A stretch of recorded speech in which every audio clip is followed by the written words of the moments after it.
Hermanos, sean todos bienvenidos a su programa En Meditación. Hoy vamos a hablar sobre un tema muy importante. Se titula Justicia en nuestros juicios y palabras. El Señor acababa de arrojar un demonio y mientras tanto la gente se quedó, pues así como siempre, muy admirada de esas acciones del Señor. Y nos dice en Marcos capítulo 3, versículo 22, que los maestros de la ley que habían bajado de Jerusalén decían: está poseído por Belcebú, el rey de los demonios, y con su ayuda, pues expulsa a los demonios. Palabra del Señor. Como ven, todo puede ser confundido si falta algo muy importante que se le llama la rectitud de conciencia. Es decir, cuando se tiene esa mala costumbre de andar por ahí con prejuicios o con juicios temerarios sobre las demás personas. Por amor a Dios, por amor al prójimo, por amor a la justicia, el cristiano, nosotros los cristianos, también, hermanos, debemos de ser justos en el hablar. En un mundo en que definitivamente se maltrata mucho con las palabras a las personas. Decía San Juan Pablo II, el hombre tiene derecho al buen nombre, al respeto, a la fama que se ha ganado. Todo el mundo tenemos derecho a eso.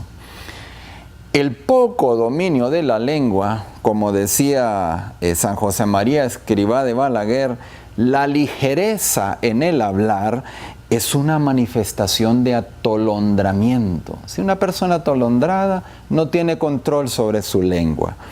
Esta ligereza en el hablar, ¿no?, es una manifestación de falta de presencia de Dios en la vida de esa persona. Esa persona que anda hablando siempre de los demás, que anda criticando a los demás, que anda en chisme o murmuraciones, definitivamente falta esa presencia de Dios en su vida. ¿Y cuántas injusticias se pueden cometer, hermanos, al pronunciar esos juicios, esas opiniones irresponsables que se dicen sobre los demás, sobre todos esos hermanos que conviven con nosotros en nuestra familia, en nuestro vecindario, en el trabajo, en el centro de estudio? ¿Cuántas injusticias se cometen por este poco dominio de la lengua? Toda persona tiene derecho a conservar su buen nombre mientras no se haya demostrado con hechos así, que tal vez cometió hechos deshonrosos públicos y evidentes lo contrario. La evidencia es muy importante en este sentido. Mientras no haya evidencia, no se le puede hablar sobre o bajar la mala fama de una persona.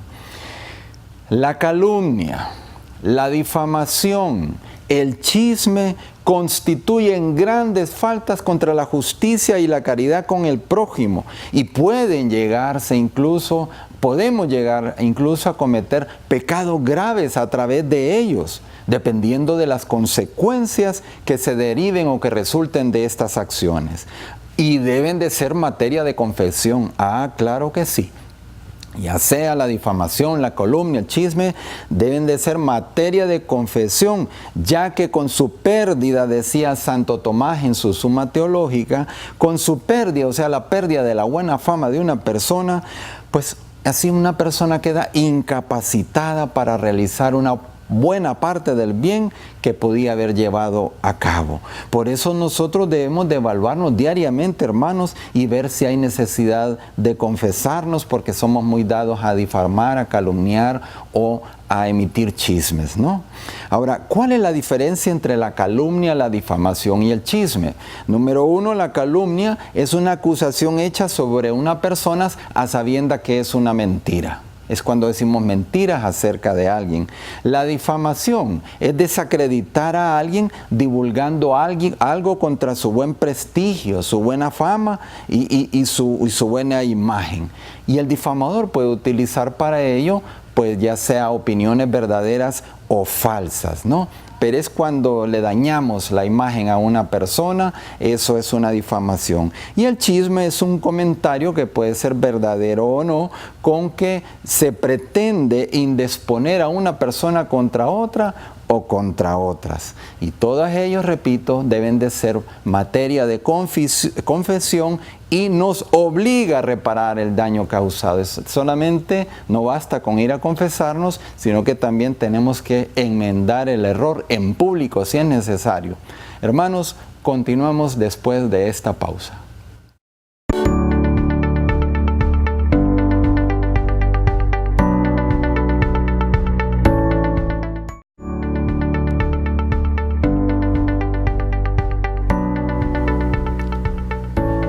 Hermanos, continuamos con el tema justicia en nuestros juicios y palabras. Y decíamos en el segmento anterior que si nosotros somos dados a calumniar, a difamar, o hemos cometido chismes y murmuraciones contra los demás y le hemos afectado su fama, su buen prestigio, definitivamente esto es motivo para ir a confesarnos. Pero decíamos que no solamente va a ser necesario ir a confesarnos, que hemos dañado el prestigio, la buena fama de alguien, sino que también tenemos que ir a reparar el daño causado. Por ejemplo, si yo vertí opiniones de difamación o calumnia o chismes con algunos compañeros de trabajo, después tengo que ir a restituir también diciéndole a ellos, mire, me equivoqué en este sentido.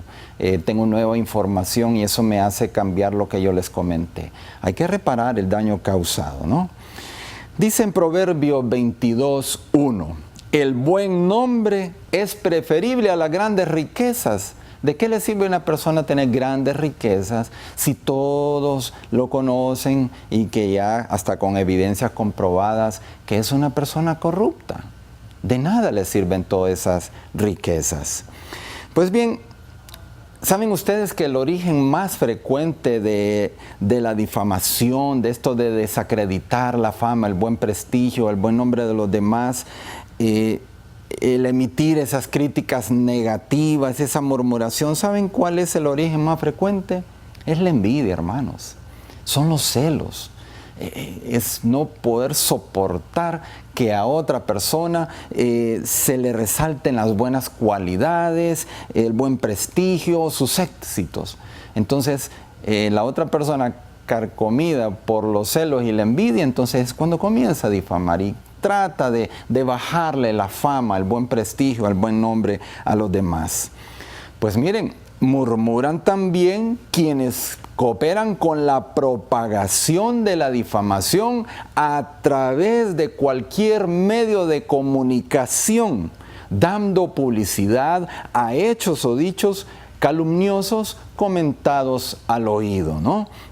Asimismo, pues cooperamos con el mal mediante nuestro silencio. Claro que sí.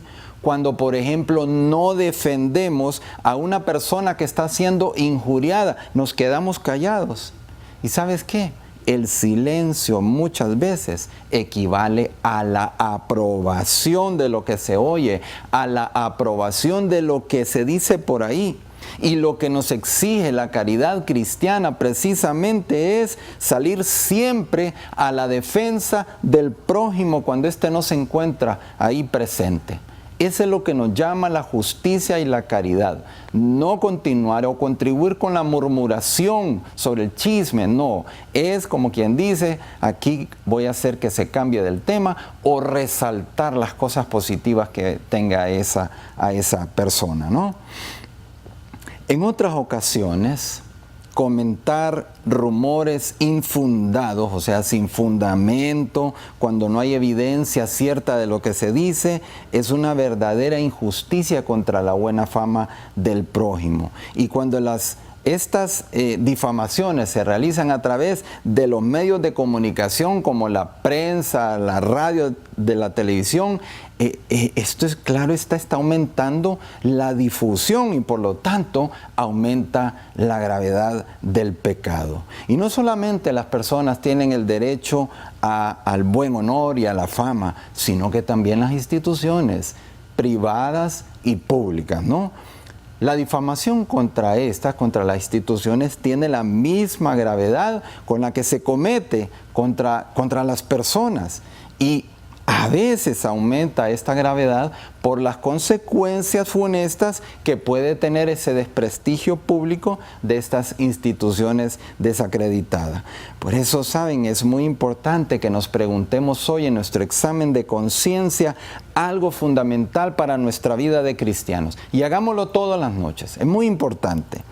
En los ambientes, preguntémonos, en los que se desarrolla mi vida diaria, en la familia, en el trabajo, en la vecindad, se me conoce como una persona que jamás hablo mal de los demás, o se me conoce por el contrario. Es muy importante que nos hagamos esta pregunta todas las noches. Hermanos, antes de finalizar, 3 puntos por los cuales debemos de meditar. Número 1, toda persona tiene derecho a conservar su buen nombre hasta que se le demuestre con evidencias lo contrario. No podemos nosotros andar regando ahí esto que se me dijo, es que todo el mundo sabe todo, pero si no se lo ha comprobado con evidencias, esto no es correcto hacerlo. No es cristiano hacerlo. Número 2, el origen más frecuente para desacreditar la fama, el buen nombre de los demás, este origen viene causado por la envidia y por los celos. Y número 3, la calumnia, la difamación y el chisme constituyen faltas contra la justicia y la caridad con el prójimo, y por lo tanto deben de ser materia de confesión. Hermanos, los invitamos para que nos acompañen en el siguiente programa. Bendiciones abundantes.